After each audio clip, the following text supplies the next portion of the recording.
Ladies and gentlemen, welcome to the show. Good morning. Thanks for coming out. We're excited to be back in Los Angeles. This place is awesome. You guys are awesome. Thanks for coming out this early in the morning. So obviously, tonight, we are over at the Staples Center again with a 135-pound championship. Ronda Rousey taking on the #1 contender, Kat Zingano. But we are here this morning to announce the second season of the UFC calendar. This block of fights is taking place. It starts March 14th and it will end May 23rd.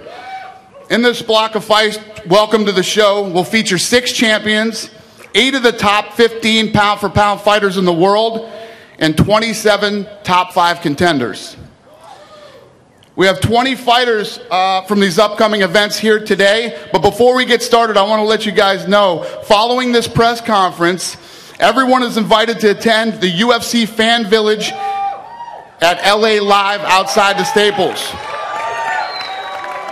It's between noon and 4 p.m. There's going to be tons of fighters out there hanging out, signing autographs, and all that good stuff. So, all right, let's get this thing started. The first fight, which is actually 2 weeks from today, UFC 185, Pettis versus Dos Anjos. 2 title fights on that card.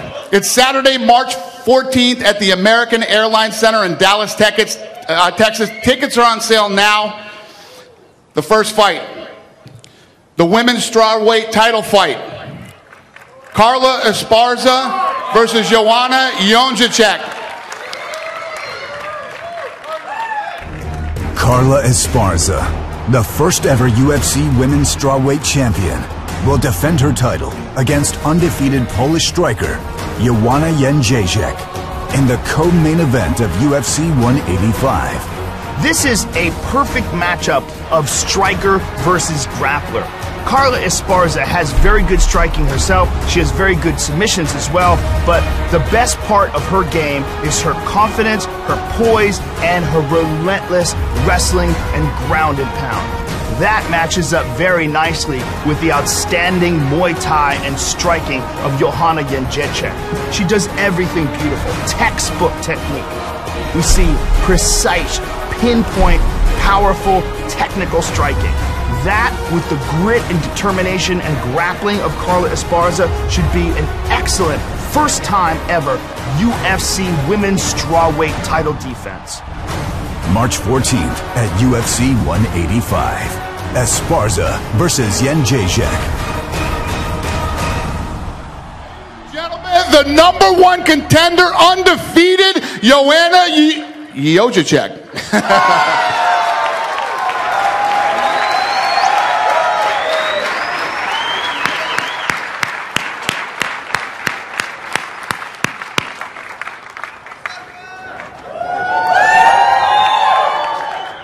Champion, Carla Esparza.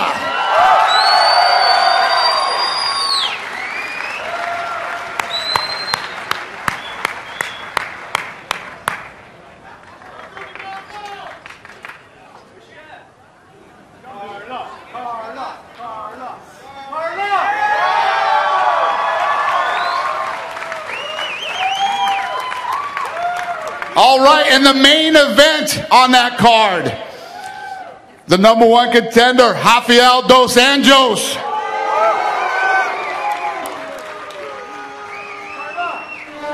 The main event of UFC 185 features the sport's most spectacular athlete, UFC lightweight champion Anthony Showtime Pettis. Oh, this is a whole another level of fighting. Anthony Showtime Pettis is one of the most spectacular fighters in all of the UFC and makes a very good case for being the best pound-for-pound fighter in the world. He can submit guys, he can knock guys out, and he has confidence and flair that are literally unparalleled. But Rafael Dos Anjos is a complete mixed martial arts fighter. He has legit knockout power, and he is making a very clear-cut case that he's one of the best in the world at 155 pounds. This is a really excellent fight between 2 of the best fighters in the world in any weight class. March 14th at UFC 185, Pettis versus Dos Anjos. There we go. Let me do that again. Ladies and gentlemen, Rafael dos Anjos.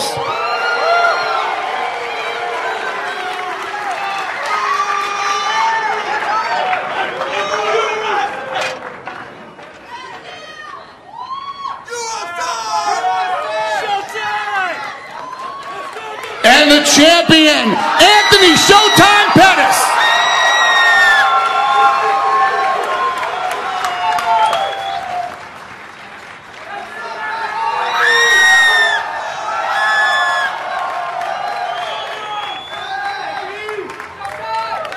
Also on that card, Johnny Hendricks versus Matt Brown and Roy Nelson versus Alistar Overeem. All right. The next fight that we're going to bring out, UFC Fight Night, Maia versus LaFlare. It's Saturday, March 21st in Rio de Janeiro, Brazil. It will be live on Fox Sports 1, and tickets are on sale now.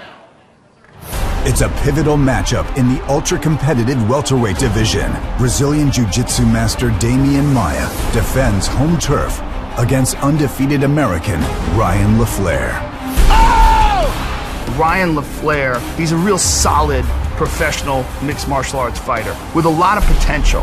He's very good in the stand-up. He's very good on the ground. His wrestling is very good as well. Get a big takedown from LaFlare. Damian Maia, on the other hand, is one of the premier jiu-jitsu artists to ever fight in mixed martial arts.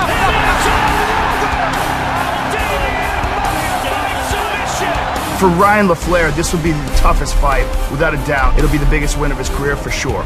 For Damian Maia, it will reestablish him after almost a year layoff as still one of the premier 170-pound fighters in the game. March 21st, UFC Fight Night, Maia versus LaFlare. Ladies and gentlemen, the undefeated 11-0 Ryan LaFlare.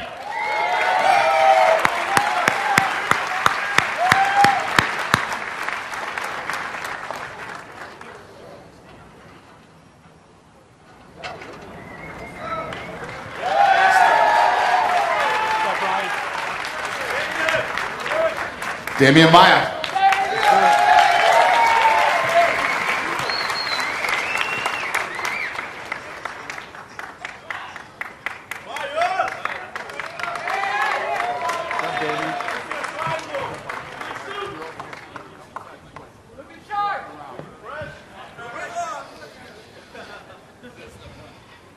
All right, the next fight is a UFC Fight Night. Mendes versus Lamas.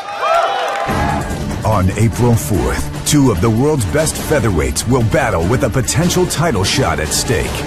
Chad Mendes versus Ricardo Lamas is a fight between two truly world-class title fight contenders. Chad Mendes has legit knockout power. He has freakish athleticism. He could very possibly one day be the king of the 145-pound division. The same could be said of Ricardo Lamas. These are two very dangerous guys. Both have very good hands, knockout power in their punches and their kicks, and both guys are hungry, and they see this as an opportunity to prove their position at the top of the heap. It's what makes fights like this so exciting. UFC Fight Night, Mendes versus Lamas. And that fight is Saturday, April 4th at the Patriot Center in Fairfax, Virginia, live on Fox Sports 1. Tickets are on sale. Ladies and gentlemen, Ricardo Lamas.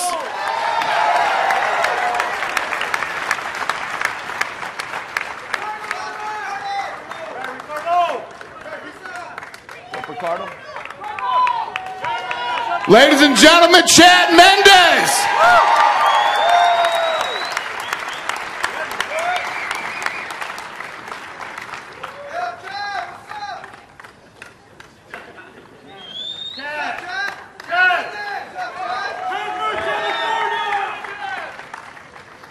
Also on that card, we have Jorge Masvidal against Al Iaquinta, the return of Juliana Pena, Clay Guida, Dustin Poirier, Liz Carmouche, Michael Chiesa, Gray Maynard. Great card, ladies and gentlemen.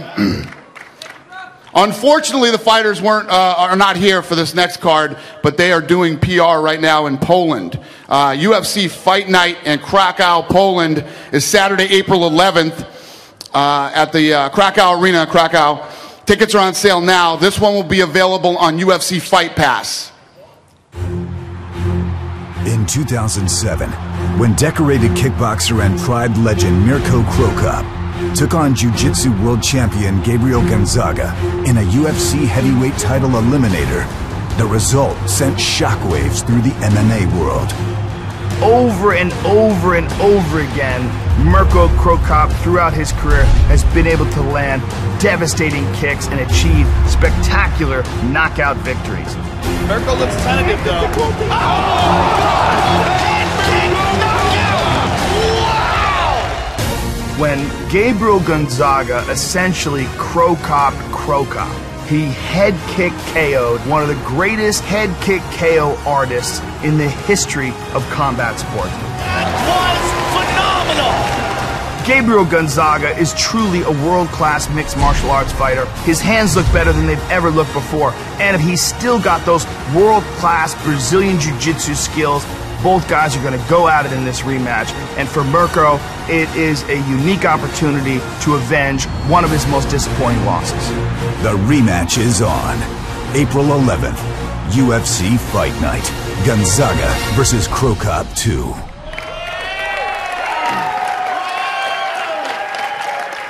This next card is stacked. UFC Fight Night, Machida versus Rockold. Saturday, April 18th at the Prudential Center in Newark, New Jersey, and this one is live on Big Fox. On April 18th, two elite middleweights collide in a battle of dynamic former champions dead set on reclaiming gold.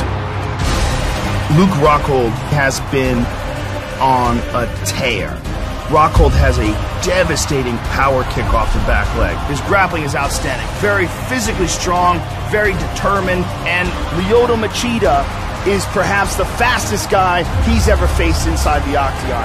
His ability to lunge in with this karate-style blitz, he, in my opinion, has a fantastic arsenal. This is just a fight for the ages. It's a stacked card, headlined by two men on a quest for a world title shot. April 11th, UFC Fight Night, Machida versus Rockold. Ladies and gentlemen, Luke Rockold.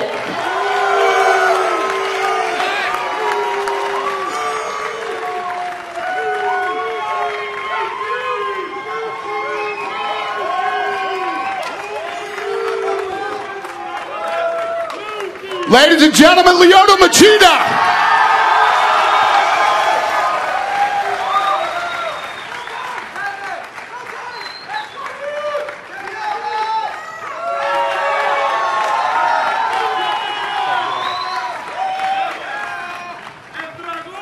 Also on this card is Jacare Souza versus Yoel Romero.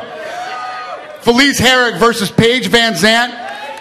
Cub Swanson versus Max Holloway. That is live and free on Fox, ladies and gentlemen. You're welcome. The next card is UFC 186, Dillashaw versus Barao 2. There are two title fights on this card. It is Saturday, April 25th at the Bell Center in Montreal, Quebec. Tickets actually go on sale today for this event. The first fight is Kyoji Horiguchi versus Demetrius Johnson. A hungry challenger looks to wrestle the 125-pound belt from the only man who's ever held it in the co-main event of UFC 186. If a young fighter wants to pattern himself after the best fighter in the world, in my opinion, that fighter is Demetrius Mighty Mouse Johnson. He does everything perfect. What he's been able to do against world-class competition like Ian McCall, like John Dodson, like Joseph Benavidez, he shuts them down in a way that makes these guys look bad. The champion, Demetrius Johnson! But Horiguchi is undefeated in the UFC. He takes a lot of chances. He's extremely aggressive. And he has legit KO power, which is rare for the 125-pound division.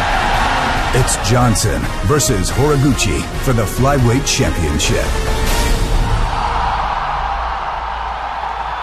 Ladies and gentlemen, Kyoji Horiguchi.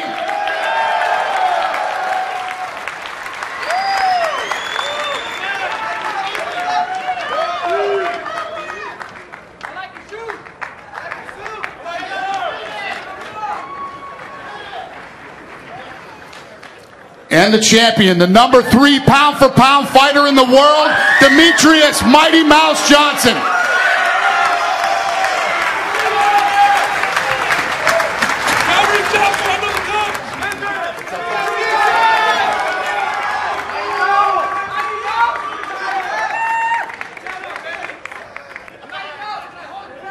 And the main event, Dillashaw versus Barao 2.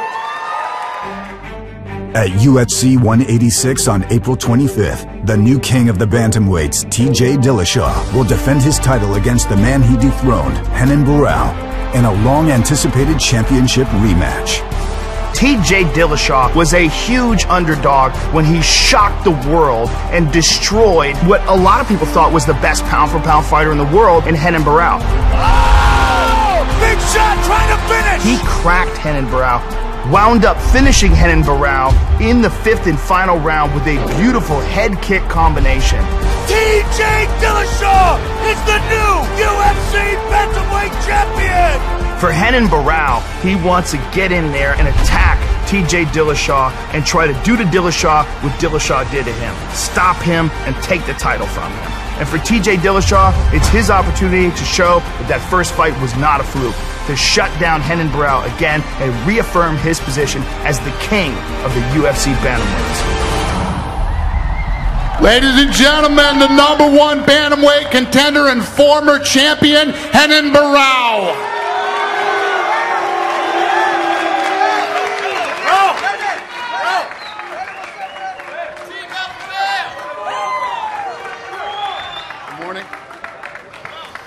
And the champion, TJ Dillashaw.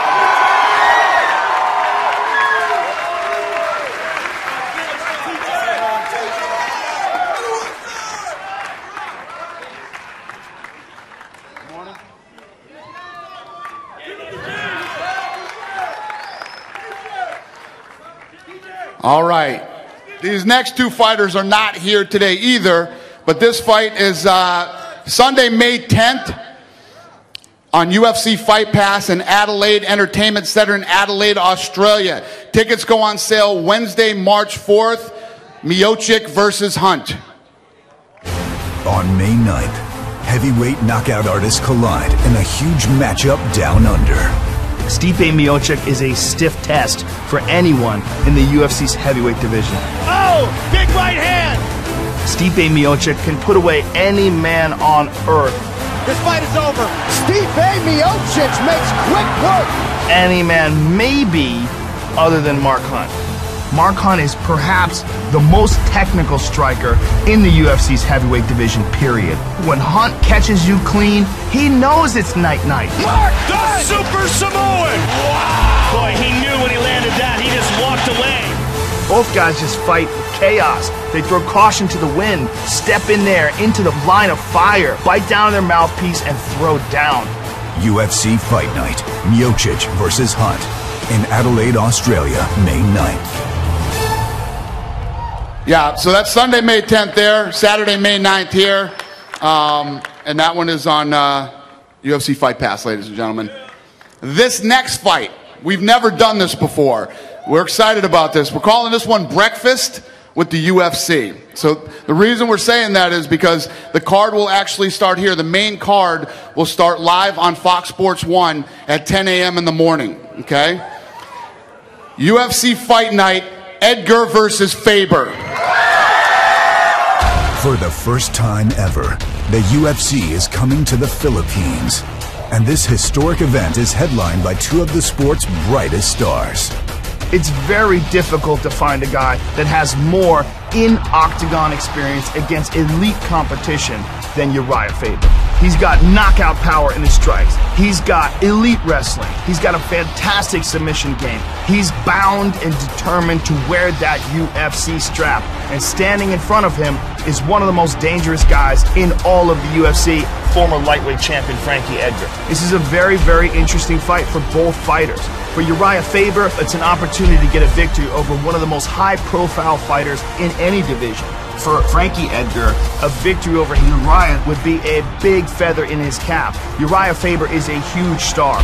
UFC Fight Night, Edgar versus Faber. Ladies and gentlemen, Uriah Faber.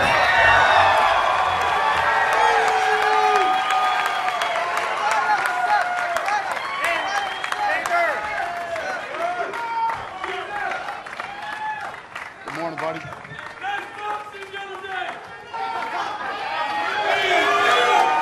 Ladies and gentlemen, Frankie Edgar.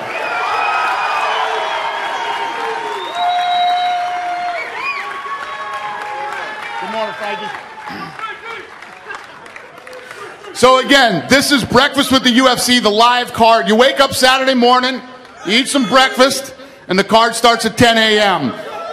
And this fight is awesome. I'm really excited about this, and we're very excited about going to the Philippines for the first time. All right, let's end this thing with a bang here. 2 title fights. UFC 187, Jones versus Johnson. This card is Saturday, May 23rd at the MGM Grand Garden Arena in Las Vegas. Tickets go on sale Friday, March 6th.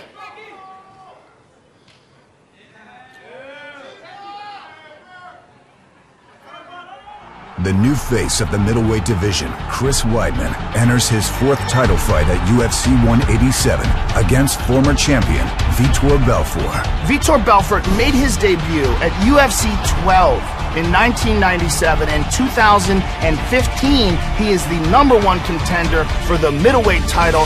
He is like a man possessed, but Chris Weidman is an animal. UFC middleweight champion of the Weidman has the ability to impose his will on great fighters, dominate them, and stop them. And he has done it twice against the greatest fighter the world has ever known in Anderson Silva. He has done it! When you look at these two men coming together, fighting for the middleweight title, Vitor Belfort at his best, Chris Weidman in his prime, and this is going to be a war. Wow! Chris Weidman faces Vitor Belfort for the middleweight title in UFC 187's co-main event. The co-main event, ladies and gentlemen, Vitor Belfort.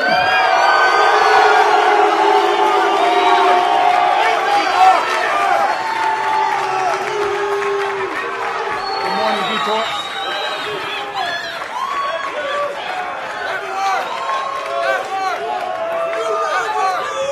And the champion, Chris Weidman.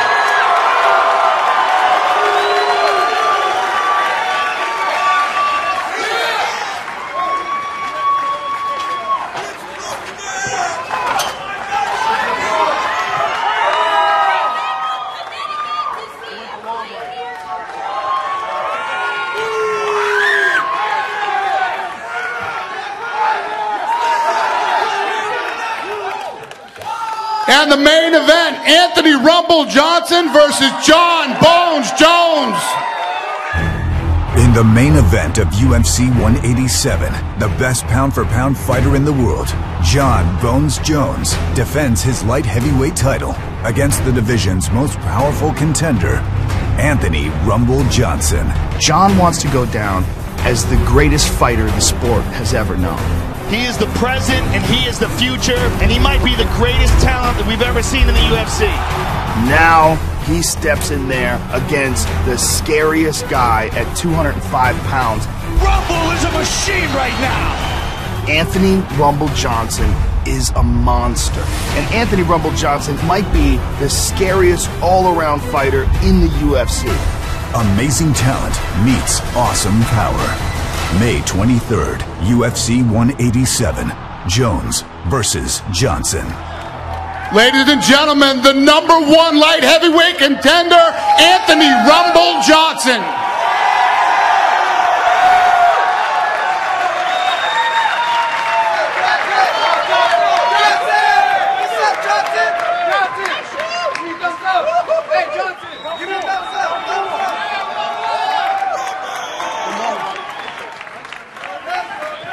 The #1 pound-for-pound fighter in the world, and the world champion, Johnny Bones Jones.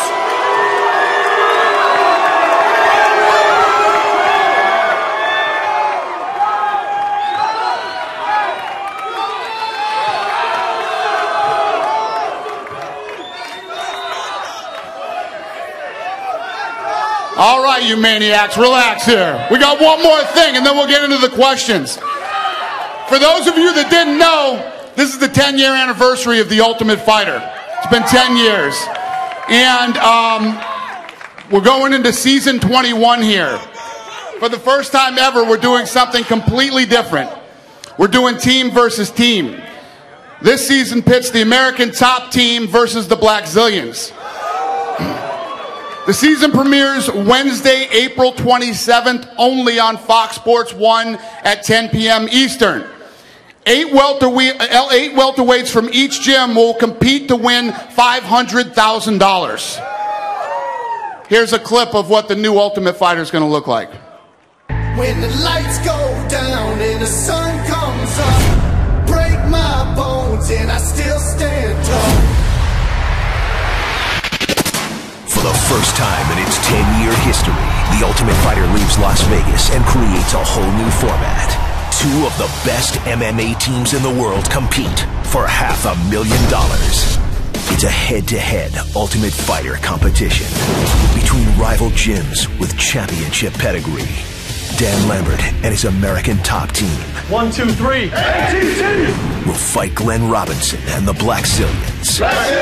And it all goes down in South Florida, home turf claimed by both teams. 2 of the best teams in the business. It's gym versus gym. So if you have nothing to say, keep my name out your mouth. Or I'll fight you any day. Owner versus owner. Glenn's a phony douchebag. I really don't have any respect for Dan. And there is no love lost. I'll bury the hatchet right now, right between your shoulders. It's embarrassing. You are embarrassed. You're the most unathletic guy in the room. I've never seen 2 human beings who do not like each other more than you 2. They will fight for team pride. Try your hardest. Everyone here is in shape. Everyone here is ready to go. Get ready! Let's go! Let's go! Once the competition starts going, you're going to see that explosiveness. Buckle your seatbelts because we're not slowing down. They will fight for each other. Give me something soft that doesn't bite your tongue off. Call 911. I'm next. I'll go again. Only one team will win the prize and bragging rights. Gentlemen, welcome to The Ultimate Fighter.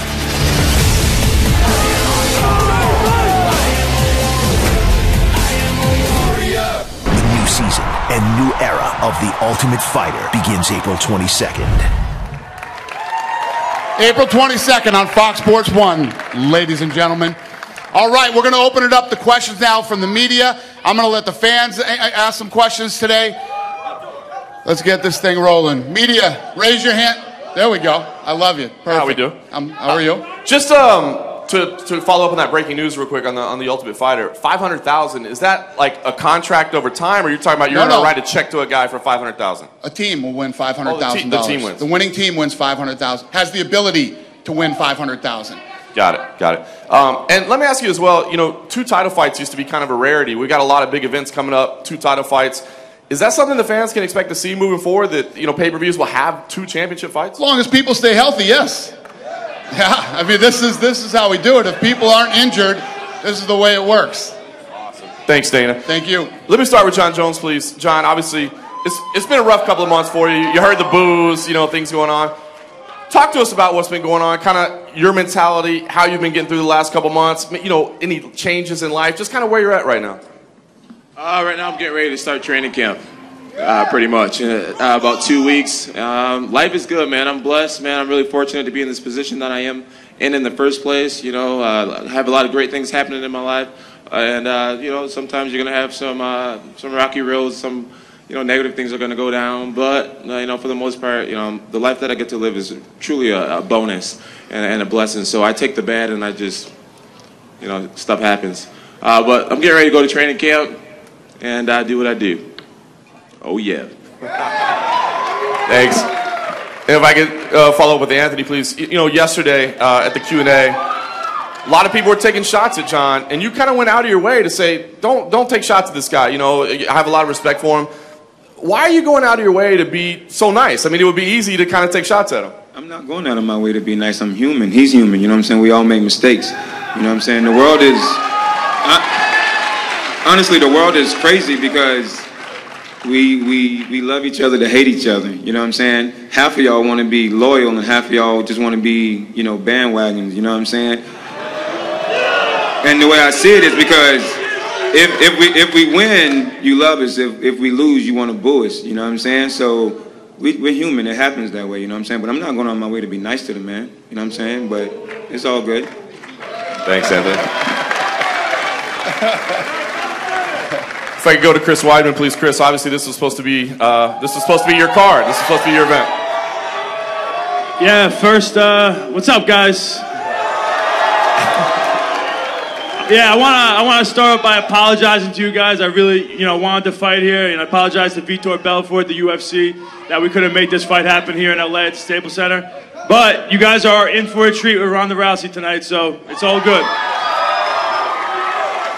And I don't know, was that the question? Well, no, but I wanted to let you have the floor. All right, can you give us an update? I did want to ask you kind of how you feel being here today, knowing you were supposed to be fighting, title was supposed to be on the line. How do you feel? And give us an update on your health as well. Yeah, it's a little weird. You're looking at I'm driving by the Staples Center, and I imagine fighting there, and just driving by, not in tip-top shape is kind of weird. But it's the way the cookie crumbled. It's part of the plan, and it ended up being I'm on a great card with Jones and Johnson, and me and Vitor, are definitely in a good spot. What was the second part? Yeah, just kind of how you feel. That's good. I feel good. I'm able to do a lot of things. My rib is still not 100%. I can't do everything, to where I need to, spar and go everything hard. But I'm able to, become a better athlete with this time off. Thanks. And if I could just briefly for Vitor as well. Here, I guess, there's been a lot of delays in you getting this title fight. And I know it's a special moment for you. So kind of where has your head been at during this time off? And also, the Black Zillions were struggling for a while. And now it looks like you guys are on a heck of a roll. So what's the difference there? Good morning, everyone. It's watching that video, seeing me in UFC, I think 12, and being here today and doing great. For me, it's a blessing. So, what I learned in life, it's something that I think fits every one of you guys. Time. The wealthy man on the planet cannot buy time. No one. Doesn't matter how rich you are, how much money you have, you cannot buy time. So I want you to see from my lens. So two ways to look at a situation. You can look for different ways, positive or negative. So I have to learn in life that every time it's been given to me, it's great. If I cannot buy time, time is given to me, so I perform. So I train every day. I get like Anthony Johnson beat the crap out of me every day in a week, like guys like Rashad Evans. So I'm buying weapons every day. I'm thinking reinventing myself every day. I think that's what I'm still here, and I'm still evolving, going through the hardship. So you have to take the good and the bad and just keep moving. That's how life is.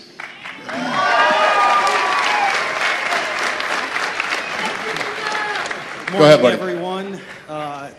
Thanks for the time today. Ron Kruk with Inside MMA. I'd like to start off with a question to Frankie Edgar and Uriah Faber. It seems that the fans definitely are looking forward to this matchup. Even the media is looking forward to this. Beginning with Frankie, talk about facing Uriah, a guy like him, and everything that he's done for the sport. And did you guys ever think that your paths might cross? Yeah, Uriah is the guy everybody wanted to be when I first got into the sport. He was the biggest name out of the lightweight guys. Being a lightweight myself, I was striving to be that guy. So, yeah, the buzz is definitely out there. I think I've gotten more people talking about this fight than any other fight I've had booked so far. So I know people are excited. People have been talking about it for a long time. I knew eventually I think we would have crossed paths. It wouldn't be right if we didn't fight each other.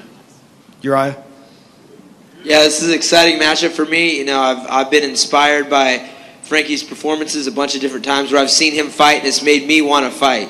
And that's the kind of guy that gets my blood flowing. It's a guy that gets me a little extra motivation when I get up and hit training. And I'm in this sport to do the big fights. That's what I've always shot for. And for me, this is 12 years in the game for me, coming up on that, which is crazy to think about. Yeah. John Jones always gave me crap about California Kid nickname.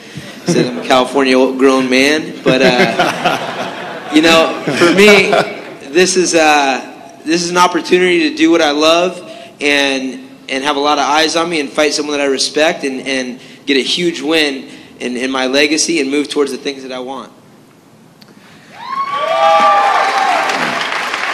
Quickly following up with Vitor Belfort. Vitor, you were very vocal about being disappointed that this fight was not happening here in LA. Will you talk about that disappointment and your thoughts on Weidman? I have been injured before, so I think we got like very bummed out in the beginning, but I put myself on his situation. I've been injured before, so we athletes, this is a tough sport. And I think we are trying to learn. You know, everyone, like we made a meeting to, you know, just talking all of us, why so many injuries and why it's happened. And I think the sport is new and it's becoming a new sport. It's coming a new regulation. You know, UFC is working his way out to open things up. And I think we got immature and injuries happen. And I put myself on his position and it wasn't a very, very big injury. So I think we go into an area that we still boxing, we're still sparring with boxing gloves. We still have to, you know, the equipment, it's becoming more MMA. So we need to spar, like example, I use a rib protector, I use headgear. So it's hard, you know, it doesn't feel comfortable. Fighters don't like headgear. So it's a way, it's a process to work in a way to slow down, less training, less sparring, and it's hard to figure it out. So injuries happen. I was feeling for him, but you know, we're fighting in a great car. I think the fans, as a fan, I never see a car like that. So we are blessed to be there.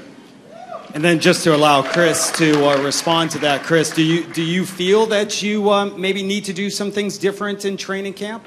No, not really. This was something that I was wrestling, which I have to do, and it wasn't anything that I was doing that was chaotic. It was a very controlled situation. I was on a switch position that every guy here has been a million times, and it's just weird how it happened. I really don't understand how the heck it happened, but it happened. But it's like not like I don't have any regrets. Like, oh, I shouldn't have been doing that, and it's, you know, it was immature or anything like that. I've been wrestling my whole life, John said, and it's true. You know, so it's just something I have to do, and it was weird how it happened. Final question to you. You know, Vitor's done a lot for the sport. What are your thoughts about facing a pioneer like Vitor Belfort? Yeah, no, I have a lot of respect for him. You know, the more I watch his tapes, I know he's very dangerous. He's got a lot of tools that I'm going to be prepared for, and I'm taking him very, very seriously. You know, I have a dream and I have a vision, and you know, I can't lose. And he's just another tough guy that I have to step in that cage with to make my dream come true, to keep elevating myself up.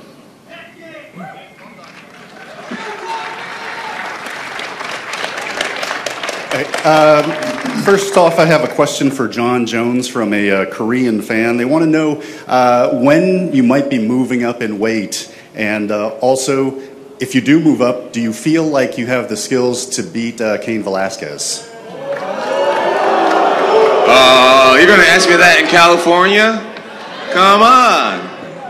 I don't know when I'm going to move up into weight. You know, I've entertained the thought of going to heavyweight so many times, and I think right now, with all due respect to Anthony, you know, I believe I'll win that fight and get into, you know, the super fights and rematches. But if I do go to heavyweight, and when I do go to heavyweight or whatnot, I do believe that I have the skill set to beat Cain.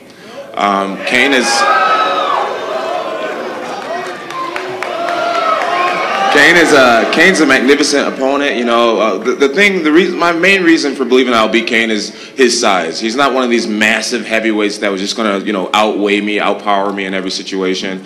You know, he's a guy that I can totally compete with. I believe that I'm smart enough to compete with him. So yeah, when it happens, it'll be a good one. All right, great, thank you. Make it happen, Dan. Dana's like, want to negotiate? Want to negotiate? Let's do it. You got this one first. All right, we've got a question for Chris Weidman from another Korean fan. He says that he thinks that after you, or if you beat Belfort and then Rockold, you basically have nothing left in the division. So would you be up for a super fight maybe in the light heavyweight division? This is all love. It's all love. Listen, man, we're New Yorkers. We're New Yorkers.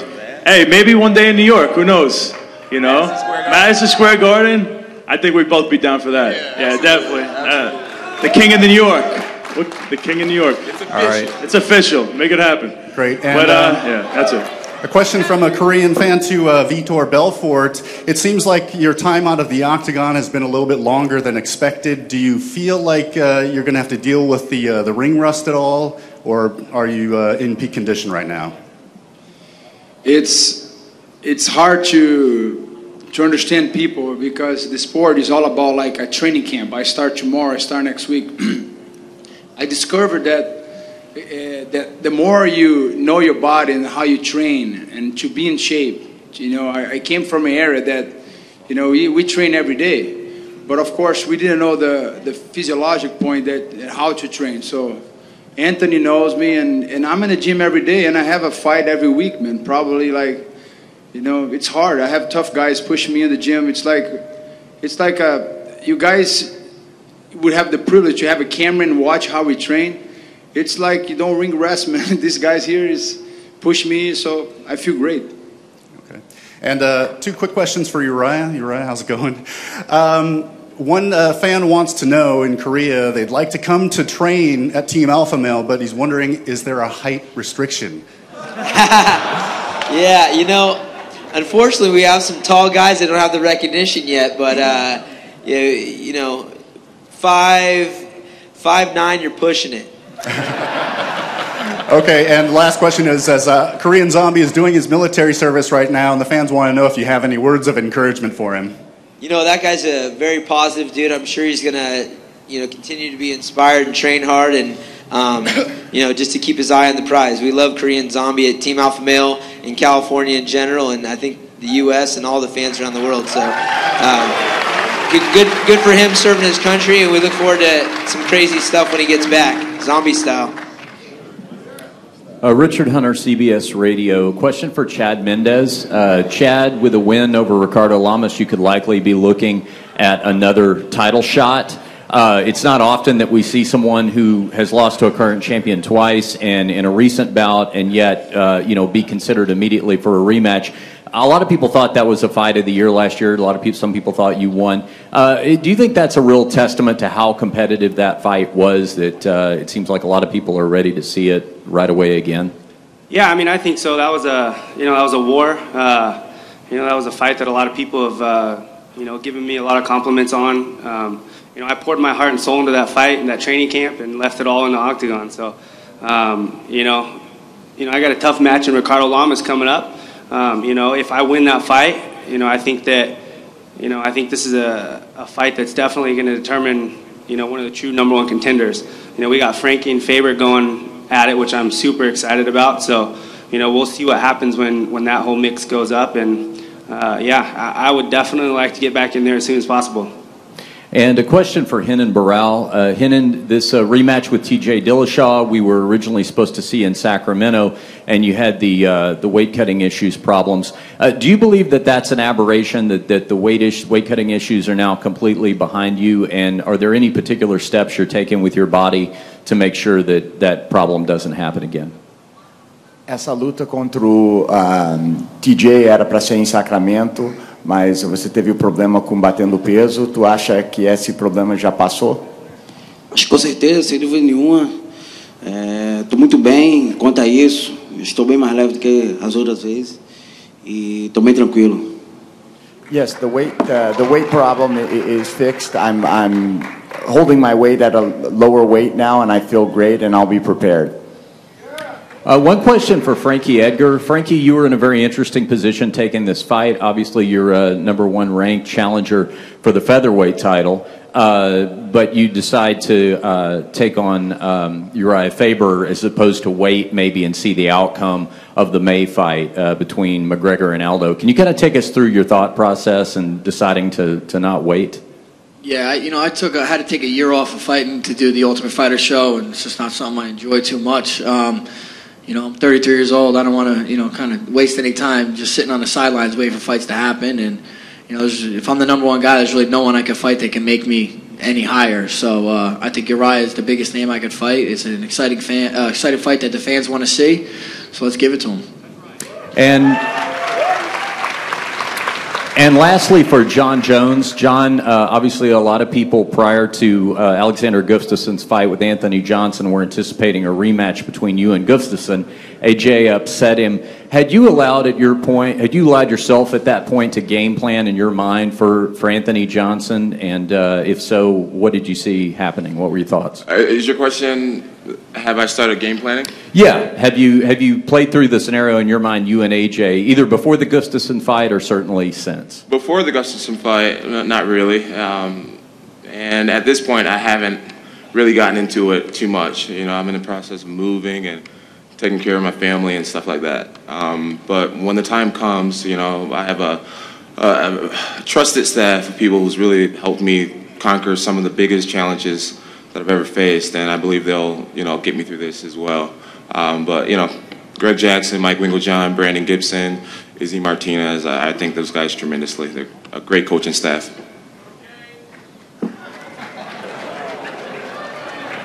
Really? Really? Hello, everybody. For Pettis, you maybe a lot of people forgot about this topic, but you guys went to Puerto Rico last year.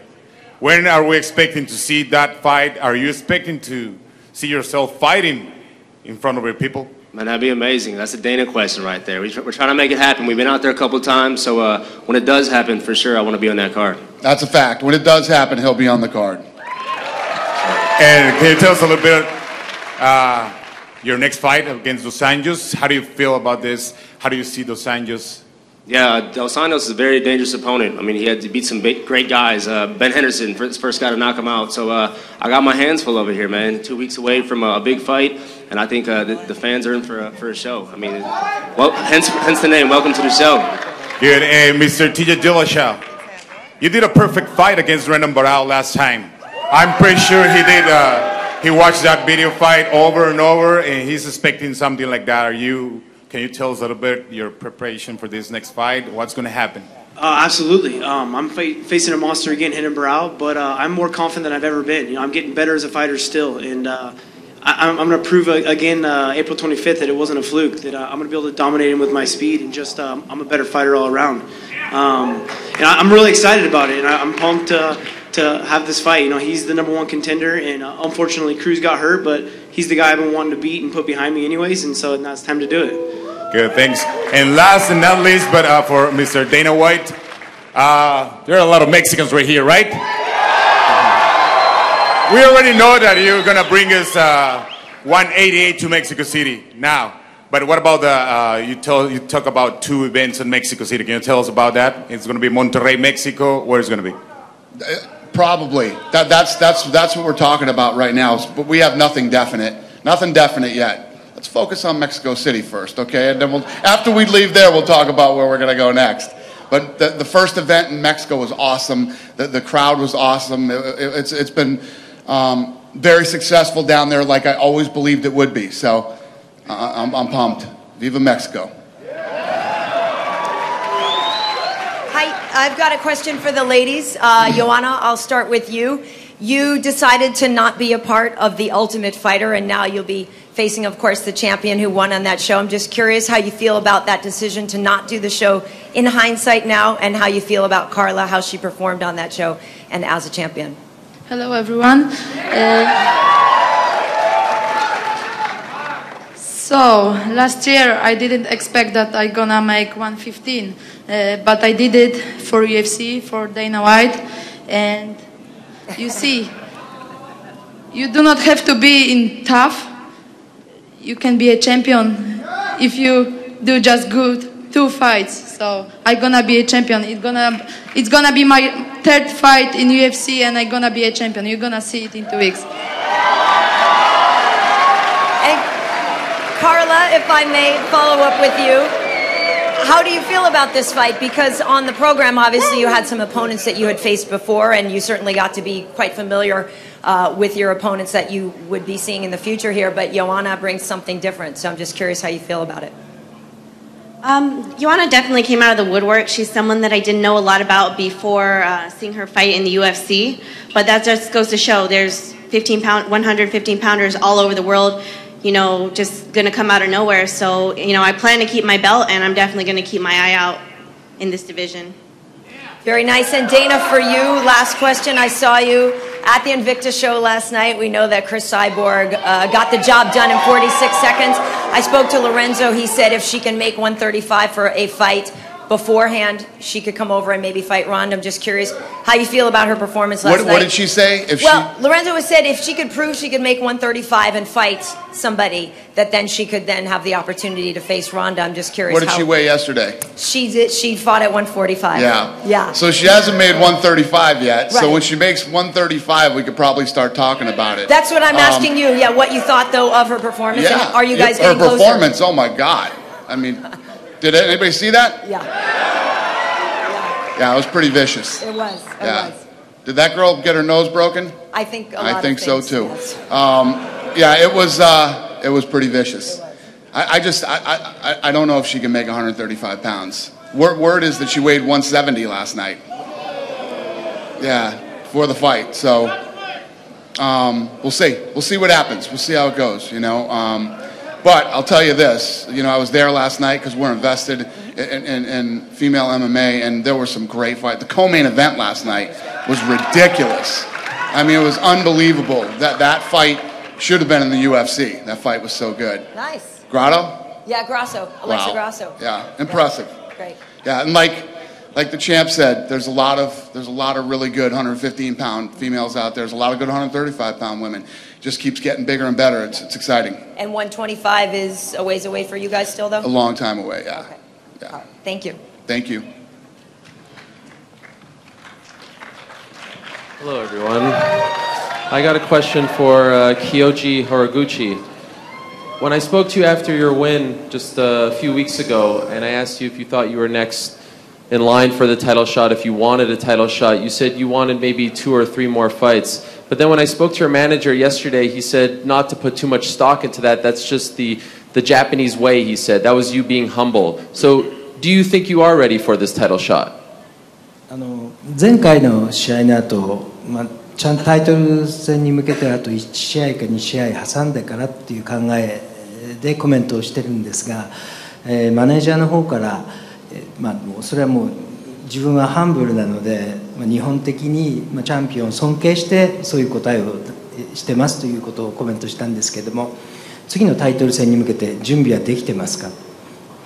もちろんできてます。で、自分が勝たないとフライ級盛り上がらないんで、しっかり勝っていきます。Of course, I'm ready to face a great champion, and I'll make sure to have more excitement in my weight classes. Okay. I also have a question for Damian Maia. Hello, Damian. Your manager, Eduardo Alonso, told me recently that you had a very serious bone infection in your shoulder. Saw some pictures of you in the hospital. It looked like you were obviously in rough shape. Obviously, you're here. You're fighting next month. How serious of an issue, of a medical issue, was that for you? Yeah, I had a problem. I was going to fight last year, and then, before the fight, I have a little injury, and we went to the doctor to do some shots, like anti-inflammatory. And then because that, maybe I got the bone infection. It was really bad, because we get in and out the hospital like 3 times, and the last time wasn't the infection anymore. Was some kind of like normal virus that you normally have when you are a kid. But they didn't, find out what was that, and they did a lot of exams trying to find for tumors, everything. But thanks God, there was nothing. I'm pretty well right now. I'm back in shape, and I'm feeling, perfect. I'm very grateful for UFC to give me this opportunity to fight the main event in Maracanãzinho in Rio, which is the temple of Brazilian Jiu-Jitsu.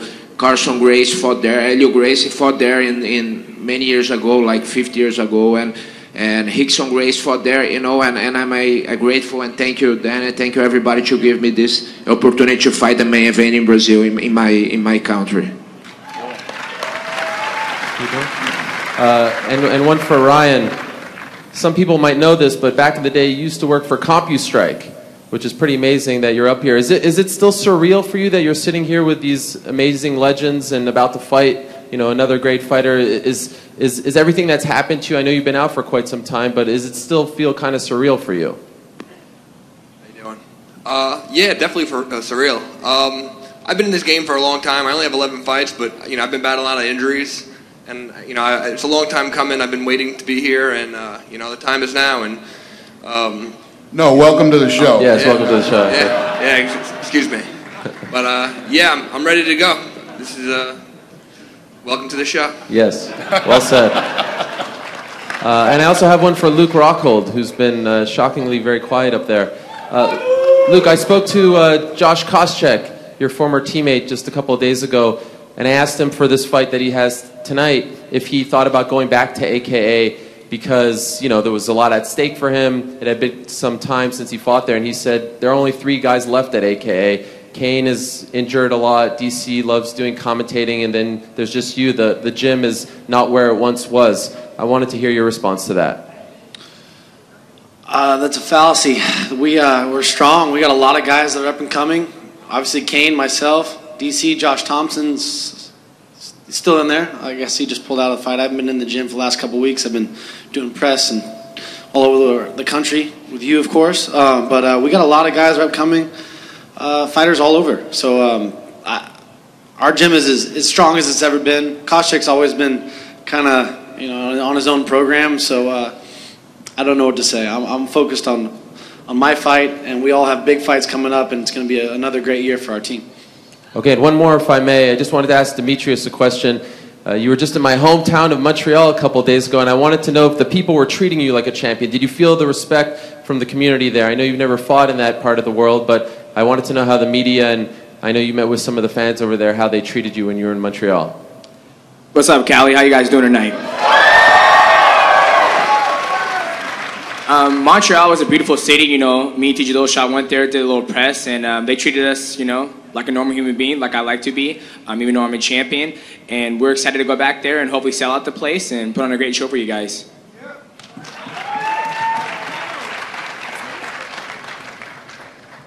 George Garcia with MMA Junkie Radio. I got a question for the Mexicans. Ricardo Lamas and Carlos Esparza, you both have fights coming up within a reasonable amount of time where a win and you could fight at UFC 188. Does that interest you, Ricardo, in doing it over again? And Carla, would you like to fight in front of the Mexican crowd in Mexico City?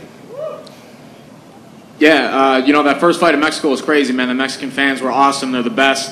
And depending on what happens in this next fight against Chad, it's definitely something that's in the back of my mind. I'd love to do it. Viva la raza! I would love to fight in front of a Latin American crowd, I've had a long year, a lot of fights, but for me, that's a dream for me to fight in front of a community like that and inspire, the people over there. That's something that I've always wanted to do, and I know one day I will. So, maybe 188, maybe later, but I know it's going to happen. And my bad, but Chad, you're part Mexican. Anthony, you're part Mexican as well. I guess the question goes for you two as well. Sorry about that, guys. I'm actually not Mexican. On to Anthony. Yeah, for sure, man. I mean, I got a tough opponent over here I got to face in 2 weeks, but if that works, let's make it happen. Okay, and then Chad was adopted. For Henan and TJ Dillashaw, I saw a picture of, I guess it was a stare down. And then all of a sudden, Henan was glaring your way. Has there been some tension there, or was that just a random pick? The question goes for you, TJ, and for you, Henan, as well. Thank you. I'm sure there's tension. We have to fight each other. I stole the belt from him. I'm sure he wants it back. But I'm having a good time with it. If you can tell with me, I'm going to have a smile on my face. I'm going to be enjoying myself. I feel like that's how I fight. I fight better that way. Keeps me aggressive, keeps me entertaining. I'm out here just as a sport. I don't hold anything against him. I actually have a lot of respect for the guy. He's been a great fighter for a very long time, but it doesn't mean I'm not going to beat him up. And for Henan? Ele perguntou sobre a encarada que vocês fizeram no Canadá, se tinha alguma tensão, o que você falou para ele ali? Falei que no dia da luta ia meter a porrada nele. Acho que ele é muito falastrão, fala demais. I told him that in the fight day I'm gonna beat him much, and he talks a lot, so he's gonna, have to follow what he's saying. The Brazilian translation is never as good, you know, as what he really said. You know, he said, "Tell TJ I'm going to whoop that ass and I'm going to this, that." She says, "I'm going to beat him very much." I'm a lady, so I'm sorry. I'm teasing, honey. I'm teasing. Question for Lyoto. Lyoto, can you talk a little bit about your preparation for this fight and which challenges do you bring for Rockold? Good morning, everyone. I just started my camp last week, and I have a great teammates to help me for this fight. Even John Jonas, he offered for me to train with him. Who knows? Do it. Are you going to? Don't trust it. He said, don't trust it. Do it. But I have 8 weeks for the fight. I know Luke Horiguchi is a tough opponent. He's very good on the ground, very good stand-up fighter. But I believe in my support system, and I'll do my best. And a question for Rafael. Rafael, can you talk a little bit about the fight against Pettis as well? How do you think this fight's going to go? Morning, guys. I've been training my whole life for this day. And so I'm really blessed to be in this position, fighting for the title. I'm in UFC for long years, 18 fights, so I'm really looking forward to get my belt. Finally, I got my chance, and I'm really confident in my weapons. I have a lot of confidence on my weapons and what I got.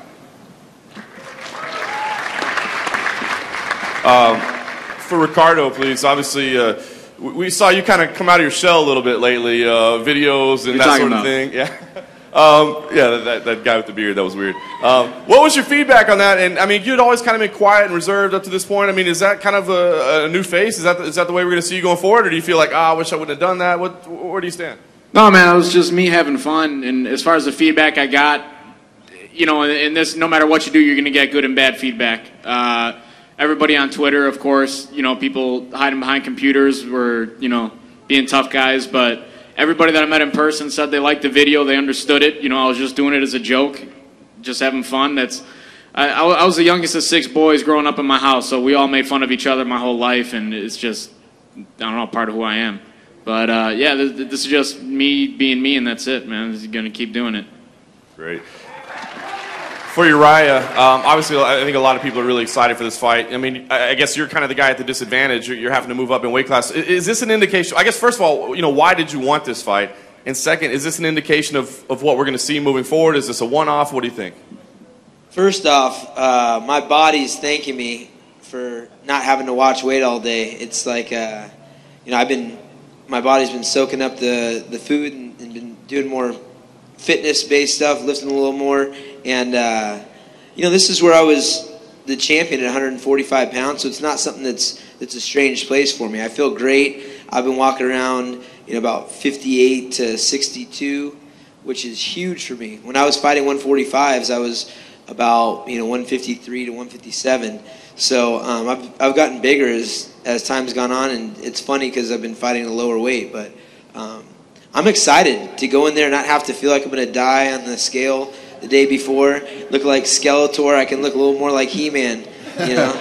So I'm excited for that, and you know, this is a long time coming for me. I feel like I started in this sport where there wasn't many big names in the lighter weight classes, and as the time has progressed, guys like Frankie have you know, built a big name, and there's guys like BJ Penn that have built a big name, and it hasn't been an opportunity for me to fight other big names. So I think the time is now, and I want to keep fighting those fights.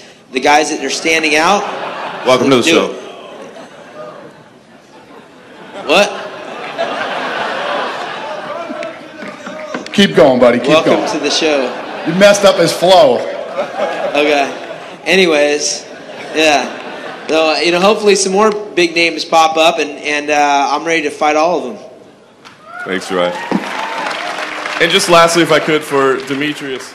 I think you made kind of a comment in passing that you had a dream of a $2 million super fight with TJ. And I think it was just a comment that you just kind of threw out there. But it seems like everybody's kind of latching onto it and saying, that seems like a hell of a fight. So as it's kind of resonating, are you giving it more stock? Is that something that you're really trying to, you think you'd like to see happen? Look at your pockets, Dana. you know you got the money. Obviously, you know, my main focus is Koji Horiguchi, UFC 186, and like you said, somebody asked me a question, and I answered it truthfully, and like I said, it was $2 million. I think me and TJ will put on a great fight, but like I said, we got to focus on our fights and defend these titles, and you know, and I got a lot of great competitors coming up in the flyweight division that I need to take care of first, and obviously, you know, if I'm defending my belt 10 times and the question comes up, it'll still be the same price, and then we can start negotiating from there. He knows he does. Hey, first off, thank you to everybody on the stage for your time. This question's for Dana, going back to the Ultimate Fighter. Can you just talk about why it made sense to switch to a team versus team format, and how do you think fans will respond? Because it seems like the coaches' rivalry, obviously, is a very big part of what makes the Ultimate Fighter the Ultimate Fighter. I agree, but you know, we've always taken risks and shots and tried new things. The Ultimate, we were sitting around, we were talking about how do we do something different. We came up with this. We came up with the format for it, and I'll tell you this. You know, I never like to tell you too much about the Ultimate Fighter. A couple of these people in the room can testify to this. This season is insane, and we got very lucky. We got very lucky this season because when you play out all the scenarios and the way that it can go, a couple of bad things could have happened this season that didn't. This season is awesome. I think everybody's going to like it. It's got energy like no season has ever had. It's completely different, and it's fun. I think everybody's going to like it. We're going to, when we go into the next season of this, we're going to have to tweak a few things so we don't have to count on our luck again. But this season's awesome. Well, that leads into my next question, and obviously there will be conversations about this, and you'll have to see how things play out. But do you see yourself going back to the coaches versus coaches format, or is this something that's... I think absolutely. I think, listen, you know, you always hear a lot of talk about the Ultimate Fighter, you know, oh, it's played out, it's dead, it's whatever. If you look at the people that have come through the Ultimate Fighter over the last 10 years, it's still the greatest platform. And if you're a fight fan, you get to watch fights, you know, on Wednesday night, on Saturday night, on, you know, it's going to appeal to a lot of people, and some people, you know, might not want to watch that season, but they'll watch another season. You know, the Ultimate Fighter isn't going anywhere. It's going to be here for a very long time, and Fox is totally invested into the Ultimate Fighter. They love it. So it's not going anywhere, no matter whether we bounce back from format to format. Not saying we wouldn't do a season, the old style, you know, in a couple seasons too. Thanks. And then a question for Vitor. When Chris fell off the card, it sounded like there were a few options to maybe potentially keep you on the card, and ultimately you decided to not go that route. I just wanted you to put it into your own words, what you were thinking at that point, what made sense for you, and sort of clarify just what was offered to you and why or why not it didn't make sense.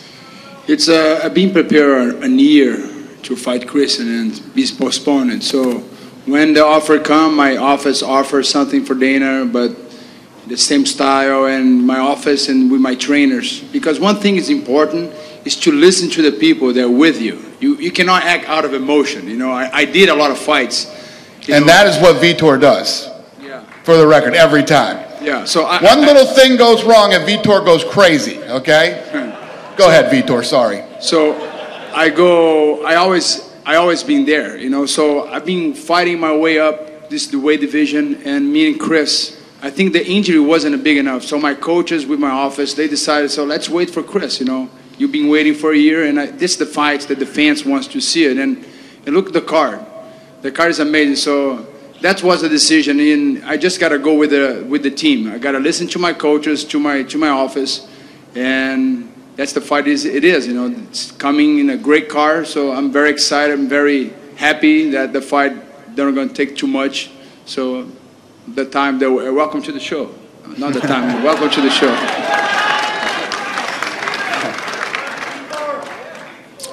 The media good? Start asking some fan questions here. Yeah? Raise your hand. We'll bring you a microphone. I don't have any tickets. All right? Let's get that out of the way. Hello. Yes, sir. How are you? How you doing, man? Good. Who do you have in the main event? Who do you have to win tonight, actually? Who do I have winning? Yeah. Listen, the thing that I'm pulling for is a great fight. That's what It's gonna be a good fight. That's all I'm concerned with. I tell you this, I honestly believe, you know, as you get into fights, and you know, we sell fights for a living, that's what we do. But the Ronda Rousey-Kat Zingano fight. Kat Zingano is big, she's strong, she hits hard, and she's one of these girls that might have a bad first round. Look out, she's coming in the second round. She's very exciting and a true threat to Ronda Rousey, in my opinion. Yeah.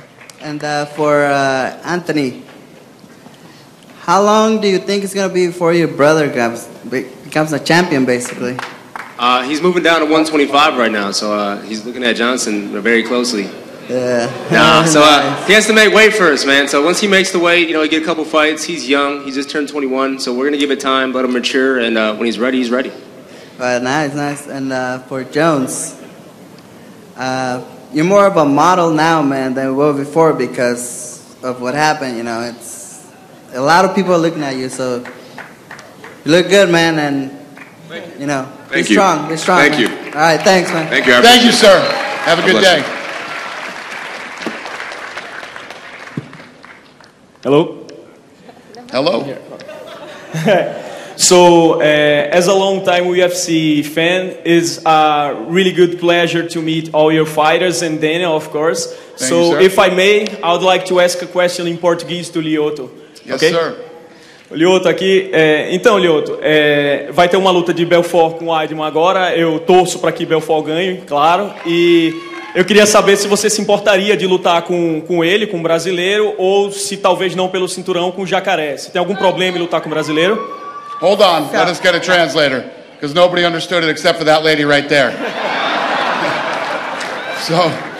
So Vitor and Weidman are gonna face each other. Who do you think is gonna win? And if Vitor wins, do you have a problem fighting with him or with any other Brazilians, like for example with Jacaré? I'm professional. No, I have no problem to fight against Brazilian. I just have to represent my team. Eu não tenho problema de lutar com brasileiro. Eu apenas sou profissional e eu faço o meu melhor sempre representando o meu time. And if I may, one other more to John Jones. Yeah.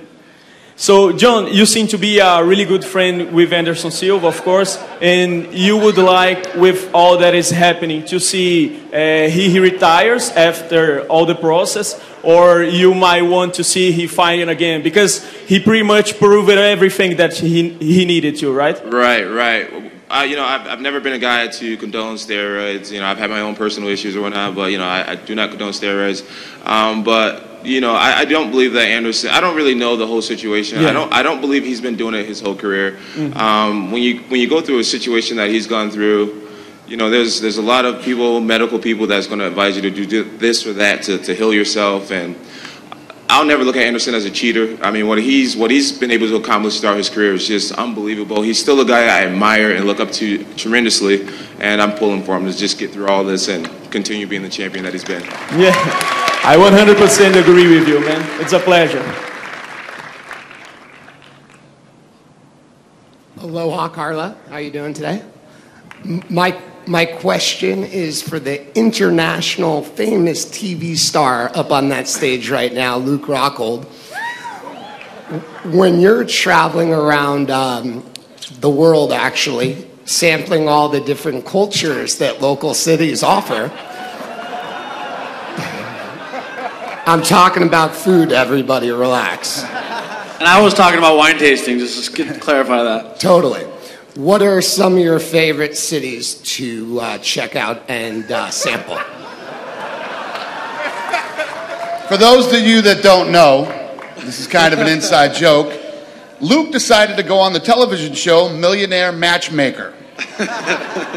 Great idea. And go ahead, Luke. I'm a big fan of Latin America.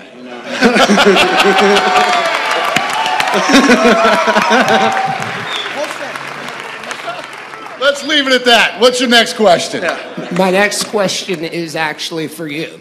As marijuana legalization becomes more predominant in the United States, we have 14 states that prescribe it, and you have 3 states that's completely legal. As that moves more prominent in America, do you think the commission should possibly depenalize something that's legal in multiple states and prescribed in a ton of others? This is a real tough question, because at the end of the day, people look at marijuana differently. Even if it becomes legal and you can hang around your house and you can do it or do it out in public, whatever it might be, when you're competing in a sport, it's still, I mean, the reason that there's medical marijuana is for people who are cancer patients, for pain and things like that. I think it's still going to be looked at as a type of painkiller or something, and painkillers are banned substance. So I don't think there's ever going to be a day where marijuana is okay, for athletes, but the amount of nanograms that can be in their system might go up a little bit. They might allow more nanograms, because right now, again, I don't know, but I think it's 150 nanograms, which Nick Diaz destroyed and blew out of the water. Awesome. Don't be scared, homie. Don't be scared. Go ahead. Hey, what's up, Dana? What's up, buddy? What's up, UFC fighters? Thank you for coming to Los Angeles. Thank you for coming. Thank you. I got a question for Pettis. What's up, Pettis? Oh, man, what's up? Hey, I want to know what's your game plan when you're going to go fight Rafael. Like, I always go with the same game plan, man. I finish fights. I don't know how I'm going to do it or what it's going to do, but I'm going to finish this fight. All right. I got a question for Dana. Dana, you a boxing fan, right? I am. What do you got for Mayweather and Pacquiao? So let me do it this way. 5 years ago, I'd have had Pacquiao winning that fight because I think Pacquiao was fast as Floyd and hit harder. If anybody saw Pacquiao's last fight, he'd have knocked that guy out with a jab 5 years ago. And that fight went, 11 rounds? Floyd's tough, man. Floyd's defense, his speed, even at his age, I would have to give Mayweather the edge. And just to let you know, I still wear Pacquiao shoes to the gym every day. That's what a Pacquiao fan I am. So, it's one of those fights I wish happened a long time ago, but I ain't hating on it, man. I'm trying to buy some tickets right now. Well, you know how much? Oh, yeah. You go for it. And I'm bringing Pettis. Asked me for tickets early, so I'm probably going to bring Pettis with me. Take me too. You too? All right, yeah okay. Thank you. Thank you. Go ahead, sir. Hi. First off, thank you guys for coming. I have a two-part question. One for Weidman, Jones, and Dana. I love New York. Madison Square Garden is awesome. When are we going to get it done? I really want to see a fight down there, man. Well, obviously things are going a little better for us in New York these days. So as long as that keeps rolling, it's looking good. I've been saying that for 5 years, but it's looking good. It's looking better. Awesome. Hey, John Jones, thank you for stepping up to take care of yourself, man. I know for a lot of fans, we really want to see that. Just want to say that right here. Dana White, I'm a college graduate. I'm looking for a job. You got a business card? I want to be on Fox Sports 1 one day. I just want to ask you straight up, do you have someone I could talk to, maybe? Sure, you make you a commentator next weekend leading up to the Pettis fight. How's that sound? You know what? If you could do that, yeah. Let me talk to you, Dana White. I could fetch coffee, whatever you need me to start at. Bring your resume up here. I got you. Thank you. All right. Hey, I don't have it on me, but I'll talk to you if you give me the opportunity, sir. All right, man. Congrats on graduating from college, man. Thank you. What's up, buddy? All right, so I see Frankie's the only one without the title. So when are we going to make that happen? He's the #1 contender, so we got to make it happen soon. Yeah, well, he's fighting in Manila, right? He's fighting Uriah Faber. So after that fight, we'll see what happens. All right, cool. Go, Frankie. Let's go. Go ahead, buddy. What do you got? All right, I got a one comment and I got one question. My first comment is for you, Dana. Dana, you are the sickest president of any organization ever. Thank you, sir. Thank you. You don't see Roger Goodell up here with a suit and his ass. You are the baddest president ever, and I just thank you for being so real. I love you, man. What do you want, a job? You looking for a job, too? Hey, man. Hey. I got a job, but I'll take You just got the last guy fired. You're in. Hell yeah. I love it. What's your question? Sorry, bro. You know what? I do have my resume, so. Come prepared, son. My question is for John Jones. John, you're a freaking inspiration. I love you, man. But like Kanye West, it is hard to be your fan.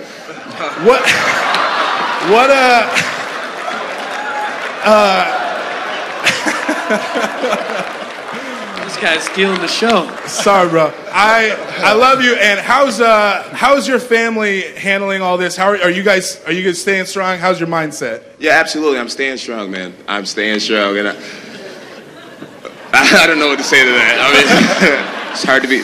Man, I do some dumb stuff, don't I? Jeez.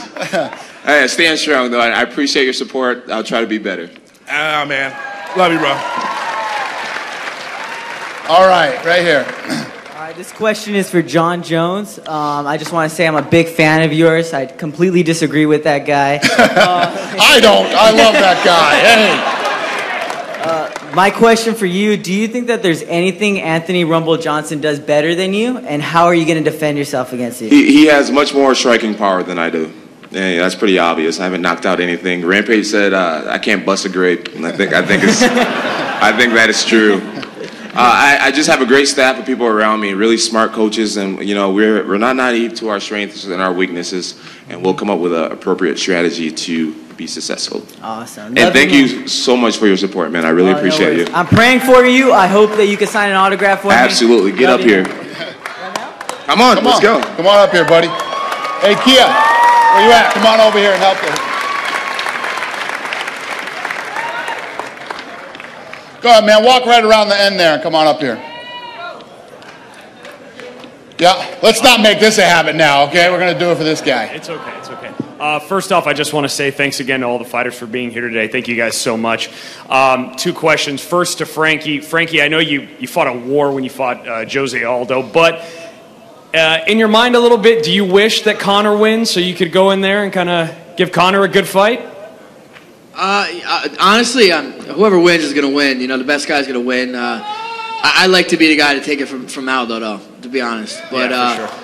I mean, I don't know. Conor might be the bigger money fight, Yeah. He's going to promote the hell out of it, whatever he's fighting. So we'll see what happens. Absolutely. And my other question's for Rumble. Rumble, obviously, you've been through a lot. You were with the UFC originally, got cut, came back, and now you're on a roll. You're one fight away from the title, man. Do you ever just take a minute to just look back on everything you've been through and just reflect on everything?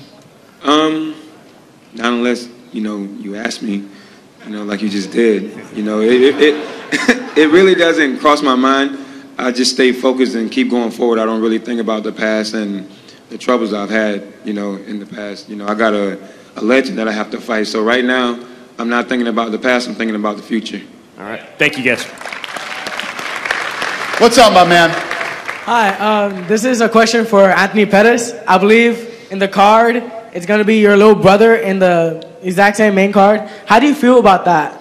I mean, does it stress you out in any way? Now, we just fought on the last card together, and we both won bonuses. We both won the fight, so it feels good to do a training camp with him. I got somebody that's grinding the way I'm grinding, and I kind of feed off his energy because he's still working his way up the ladder, and I see how hungry he is, and I just remember how I used to be at his age. So I feed off that. Well, thank you. You're such an inspiration to me, and I'm so glad that I actually get to talk to you. Thank you so much for answering my question. Thank you. Thanks, buddy. Thanks for coming out today. Yes, sir. Wow, what a lineup. Can we go to lunch after this? Lyoto, now that you had a few fights at this weight class, how are you feeling, and are you going to stay with it? Yeah, I feel good in this 185, and I'll stay at 185. Are you scared, Luke?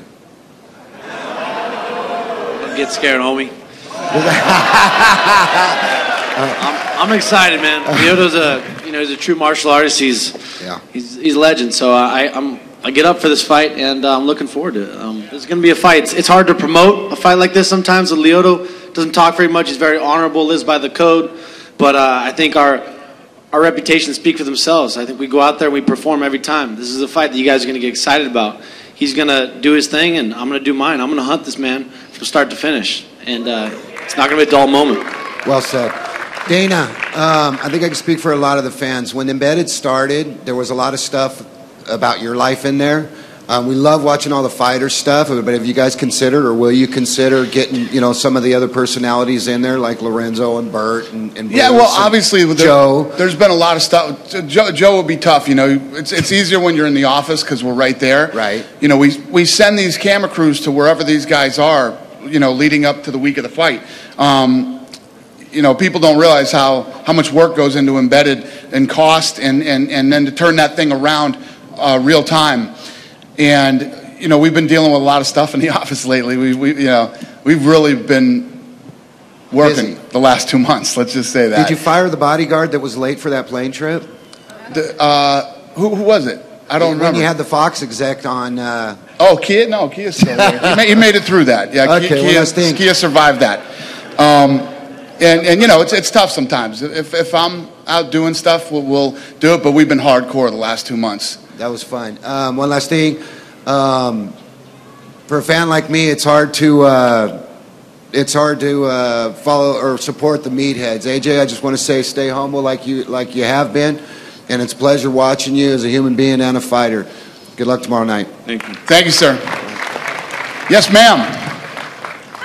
Sorry, I'm nervous. Don't be. How are you? Okay, welcome to LA, first of all. Thank you. We love UFC, my husband and my young son back there. Thank you, sweetheart. We go to your expos in Vegas. And this one's going to be awesome this year. We got a lot of cool stuff planned for this. Got our tickets already. I love you. But I can't afford the $2,500 ticket to meet you. And $2,500 to meet me? The VIP. That's a fucking ripoff. Okay, you're getting robbed. Don't pay that. All right? I didn't even know that. So I figured this is my opportunity if you're willing to take a picture with me. Let me ask you a question. It's $2,050 to meet me. Is that what it says? It's to meet me. $2,500 for the VIP, and you're one of the fighters that. We're gonna bump that way down. That's gonna change. That's ridiculous. That is fucking ridiculous. I didn't even know that. Yeah. We're going to make that very affordable. Okay. Okay? Please. Yeah. There's somebody in my department, in my organization really upset right now, but that's bullshit. We'll fix that. Okay. Okay? So can I get a picture? Yes. Come on up here. What's the next question? What's up, Dana? How are you? Pretty good. Me and my brother are here to meet Frankie and Vitor. I just wanted to know if me and him could get a picture with them. To meet who? Frankie and Vitor? And Vitor Belfort, yes, sir. All right. Well, let's say this. Everybody's here to meet everybody, I'm sure. I'm going to do this last one. You can come up and meet these guys. And then, what do you got, sir? I just had a couple questions. First one was from Machida. I was actually just wondering, as a fan, what the game plan was going into the Chris Weidman fight. Because it seemed like you didn't fight up to your potential in the first 3 rounds, but really poured it on in the 4th and 5th. Was the game plan to maybe wear him out and try to put him away in the championship rounds? Yeah, the game plan was to stay away from Chris Weidman, his wrestling, and try to work on my footwork. And the 3rd round, I will start to throw my punch, my kicks, but he was better than me at that fight. Fair enough. And then my next question is for you, John Bones Jones. So everybody, it's really upsetting me that everybody is basing, your character on what just went on with you. When nobody is looking back on what you did before the Shogun fight when you chased down that purse snatcher. I mean, how does that make you feel? I mean, that people are just judging you on the bad things and not, the great things. I mean, one day. Yeah, I take it in stride. Like I said earlier, my life is a blessing, man. In high school, growing up, eating free lunch, I could have never imagined living like this today. So I'm so grateful, first of all, for all the hard work paying off in my life. So, when bad things happen, just because everything is going so well, I can't even allow that to stop me or to, determine anything. It's easy to kick people when they have a hard situation going on. So I take it in stride, and I know who I am. I'm a phenomenal father. I'm a phenomenal, my life is good, man. I don't worry about nothing, pretty much. Last thing. How do you feel about your brother calling you out for a fight on social media? And I mean, oh yeah, that's a good question. I wanted to know about that. You want to see that one? No, what's going on with that? Chandler wanted to get his Twitter followers up. That's all that was. Doesn't stand a chance. And it worked. No, he doesn't. Cool. Thanks a lot, guys. Appreciate it. Go ahead, buddy. What you got? Hey, how's it going, Dana? Good. I want to say thank you to everybody for being here. I got a comment and a question. My comment is for the champ, Sergio. I mean, Anthony, I want to say that you're an inspiration to me and my brother, who are blue belts in jiu-jitsu. It's an inspiration to watch you, compete the way you do, and getting to do it on the same card as your little brother. I've competed with my big brother in jiu-jitsu tournaments. I just want to say thank you, your motivation, inspiration on the daily grind. Yeah, for sure, man. Thank you. Thank you. And my question is actually for the champion, Carla Esparza. I seen you last night at the Invicta FC fights, and I wanted to know, what did you think of Alexa Grasso's performance, and how far do you think she is from possibly stepping in the octagon with you? Oh my gosh, she looked amazing. That was an incredible fight last night. I've seen her fight in Invicta a couple times, and she always puts on a great fight. Her striking looked phenomenal, and definitely hard to hold her down.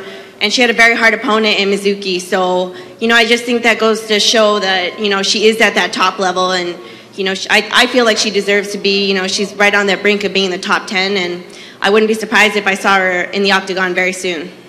Thank you, guys. Thank you, guys. Yeah, for those of you that weren't there last night and didn't see this fight is unbelievable. Go to UFC Fight Pass today and check that. I'm kidding, but seriously, that fight was awesome, man. If you didn't see that fight, Grasso versus, what was the Japanese girl's name? Mizuki Inu. Yeah, unbelievable. These girls are like 20 and 21 years old. It was an incredible fight. Hey, what's going on, everyone? First off, Chad Mendes, Hamburg said what's up. And then second, Alpha Male guys, TJ, Chad, Uriah. I want to be Alpha Male tonight. Can I party with you guys after the fight, or what's up? How tall are you? 5'11". I mean, I kind of slouch a bit, so I could be 5'10". Take your shoes off. Yes, sir. So is that a yeah, or? Yeah, you're good, man. You're good. This dude's serious. I don't think we're all going out partying, but thanks for the support. And, Look at the team leader jump right in. That means no, sir. You cannot hang out with them tonight. Kia ora, my name's Jake. I'm from Christchurch, New Zealand. My father John and I have come over just to be a part of this. It's amazing. Thank you, sir. My question for you, Dana, is when are we going to see the UFC make a return to New Zealand? That's a good question. We're going to Australia. Is that close enough? Unfortunately, New Zealand isn't a state of Australia. Yeah, I know, but we kind of lump them together over here. You know what I mean? No, that's fair enough. I hear you. I hear there's a big event scheduled for Melbourne, one of the first cage fighting events in Melbourne. Can you give us a wee hint on what we can expect for that? I can. If I could, it would have been a part of this press conference. You know what I mean? But we are coming to Melbourne. We're excited about it. It's about time, but we're coming to Australia with Mark Hunt again. Mark Hunt does very well in Australia. Thank you very much for your time, everyone. It's much appreciated. Thank you, sir. Thanks for coming out, man. We appreciate it.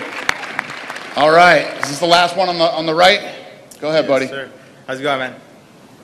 I am a huge Ronda Rousey fan. I have two questions. Yep. First one, I don't know if you can take a look at that poster. Can you lift that up? What, do you got notes over there? You got right cue there. cards? Right there. Ronda Rousey. Okay. Yeah, I got it. First question, obviously, co-main event, Holly Holm. How impressive does she have to win in order for her to get a title shot? Well, the thing is, everybody keeps talking about, a Holly Holm title shot. She's ranked number 13. She's going to fight Raquel tonight, and, we'll see where she stands in the rankings after that. I think that there's probably a situation with Ronda where she's obviously beat a lot of the top girls, kind of like how Aldo has, but, Jessica Ai has been around for a long time. She's in line for a fight. There's a lot of other girls in line for fights. And this is Holly Holm's first night, man, and the UFC jitters are real. It happens to people. I don't care where you fought before or what platform you've been on. This is a big night for her. So we'll see how it goes. All right. Second one, I'm going to start off with a comment. I want to thank all you guys. You guys sacrifice, your health, your life to fight for us and train us. Thank you. Second, I would be honored if you guys signed that poster for me. All you just pass around. I would love that. I would love that very much. We'll do it. Yeah? Yes, thank you. What's up, buddy? Hey, Dana, how's it going? Good, how are you?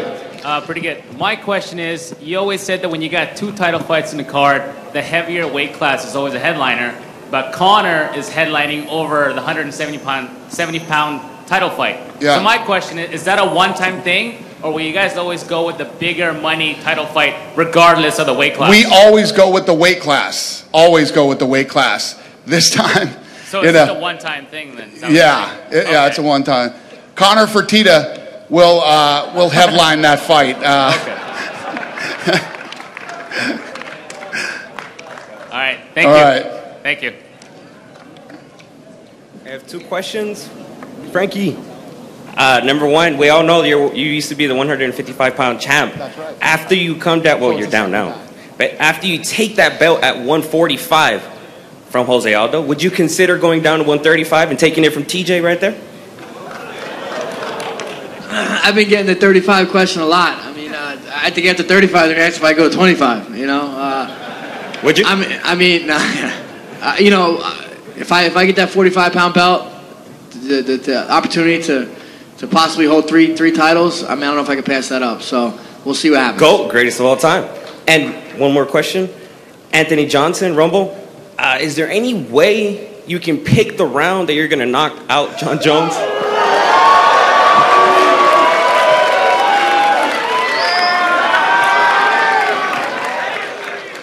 I don't know how to answer that, to be honest with you. But I'll say this, like I said before, I'm going against a legend.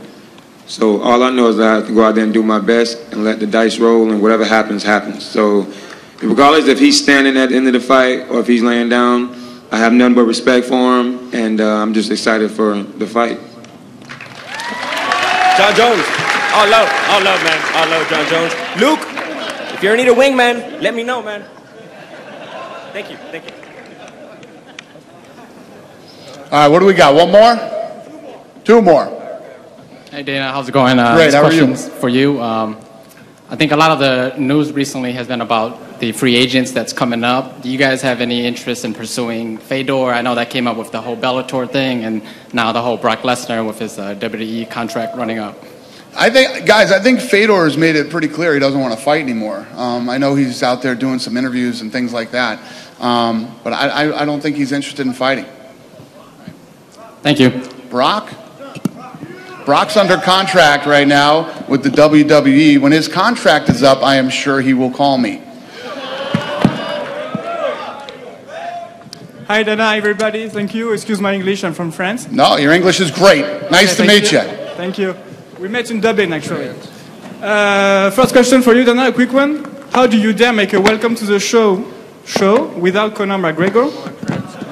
Your English got really bad. It started out great, and then it got really bad. How do you dare make a welcome to the show event without Conor McGregor? Got it. Okay. So this block of fights in what we call this season, Conor isn't in it. Conor doesn't start till July. Conor is everywhere. Well, so he just should have been here, even though he's not fighting till July. I get it. I will never make that mistake again, my friend. Okay, thank you. Thank you. Another one for Rafael, who's quiet.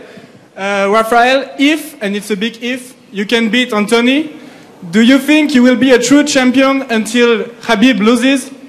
Because, come on. I love you, I respect you, but we all saw what he did to you. Yeah, I lost for him. But I think the reason that I got my title shot, that I be more active. So we'll be. And Khabib is hurt. Khabib fans.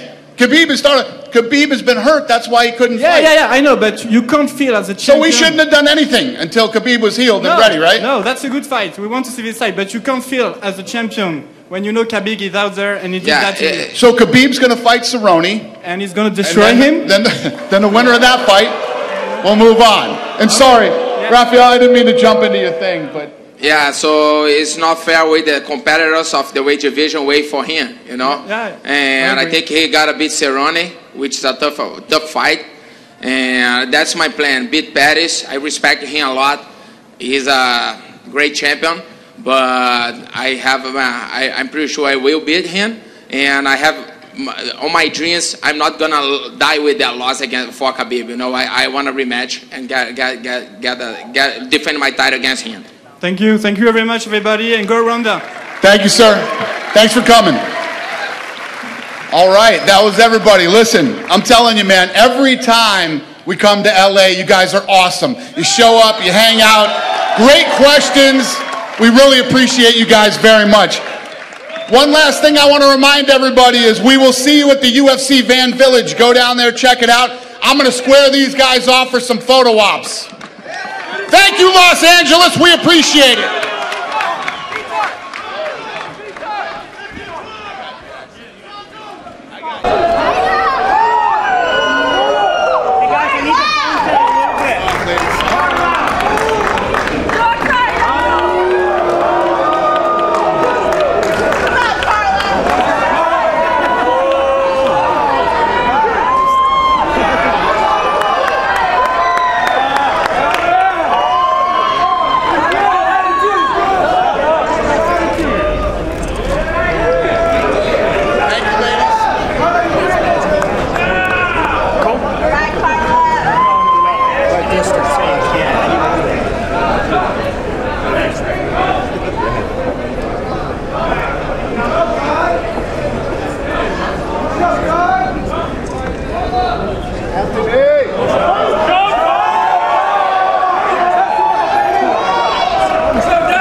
Push him! There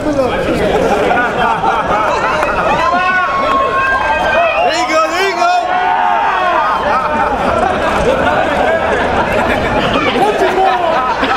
Country boy! Country boy! Hanford! Yeah, that's what's on!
What's your gamer tag? Why do I still see?